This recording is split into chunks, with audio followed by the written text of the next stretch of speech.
You told my son to drop out of Harvard and become a firefighter, which I am entirely okay with. You could have told me that he was considering the noblest of professions, but instead, you hid from me this rash decision to become the kind of hero... That is Look at Frasier, the second season of the franchise reboot that once again features five-time Emmy Award winner Kelsey Grammer as Dr. Frasier Crane. And for more on the new season, it is a pleasure to welcome Kelsey Grammer here to TMS. Kelsey, it's good to see you. Thank you. Good to see you. Thanks for being here. First of all, your reaction when you first heard the producers wanted to bring the show back. Oh, well, I am sort of the producer of this one, so it was a nice reaction. I was the one who walked in and said, "What do you say to maybe doing another Frasier?" That it took them 6 years to figure out that the answer would be yes. So we went through a couple of manifestations, a couple of ideas about what it would be, a couple of I wanted to bring back the legacy cast at first, and include new characters as well. So it was going to be still a fresh show, but with some familiar faces.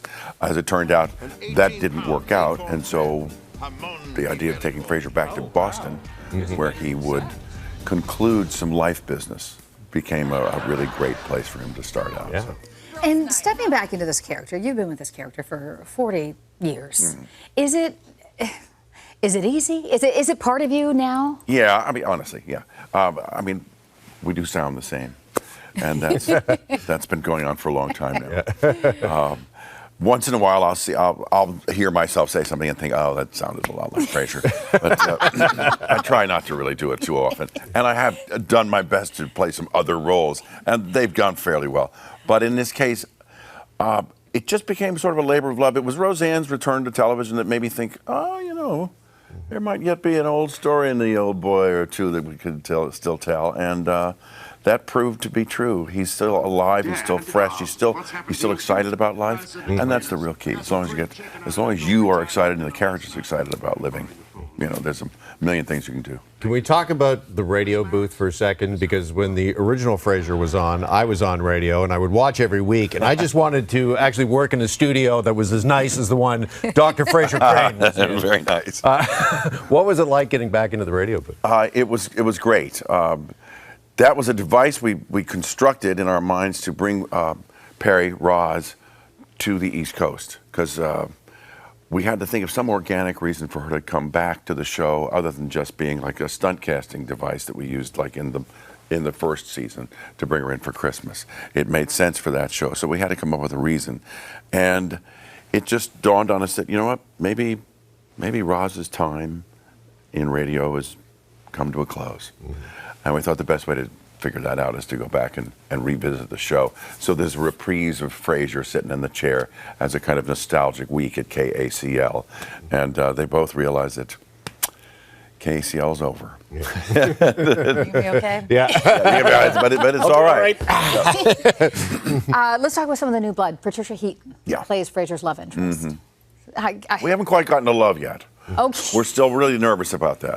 Because Patricia and I have done a couple of other shows together. And we keep going, like, maybe this time we'll, beat the curse. So third time's the charm is what we're hoping. And we love that she's at the bar. Oh, yeah. No, she's great. It all came. I did a Gary Sinise charity in Nashville last year. And as I was sitting there in the airport bar, just having a quick cocktail before I got on the plane, there's a gal behind the bar that looks just like Patricia Heaton. And I thought, this is really weird. So I said, do people tell you look like Patricia Heaton? She said, oh, yeah, all the time. And I thought, well, Patty could, that'd work for Frasier, but it should just be like an innocent sort of meeting. It shouldn't be something where they're like pulled together or compelled to be together by a career thing. It just happens, he just walks into this bar. And it's an innocent meeting that turns into an attraction, which is great. So this wasn't a homage to Cheers? No homages. I mean, we got plenty of them. Yeah. we're gonna do our best to maybe do a few other homages to Cheers if we can work it out. Yeah. But well, it's speaking great. of which, wanted to ask you about the reunion. It was back in January during the 75th Emmy Awards. You and the cast, a lot of the cast of Cheers, got back together. What was that like? And just what does Cheers? What does it mean to you, Kelsey? Well, it was my first time of being a household word, I guess, or name. Word or name. It could have been either. it was wonderful to see them. Ted and I, stayed in touch. I see Rhea all the time, like in a grocery store, down at the Whole Foods or something.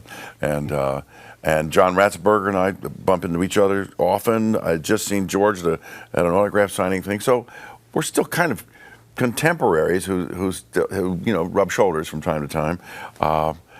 It's just, it was a wonderful response when the scrim went up and revealed that set, that sort of funny little set they built for the Emmys, and to see the overwhelming response to it, it was lovely. Was it emotional for you? Yeah, a little bit. When I sat in the chair on the radio station and said, hello Seattle, this is Dr. Frasier Crane, I'm listening, I got a little choked up doing that. Well, we've talked about it on the show quite a bit, like just the shows that just meant so much to us, and that was one of them. Yeah. Well, I've seen Frasier described as comfort food. Would you agree with that? I guess so. Yeah. I mean, I do have sort of a soothing voice, but I think what's nice is, as a sort of a landmark as a show, it's a place where you can always go that that you're going to be played up to. There won't be a lot of contemporary jokes because I don't really care about what happened last week. I care about what happens, for the rest of your life. And we try to maintain that hallmark, a sense that, this is going to be universal, it's going to last for a long time. Most people still enjoy watching the original show because it didn't get wrapped up in contemporary culture too much. That way it can live forever. Yeah. All right, well, the second season of Frasier is currently available on Paramount+. New episodes are released weekly. Kelsey Grammer, a real honor and pleasure to have you here with us on The Morning Show. Thank you so much. Thank you.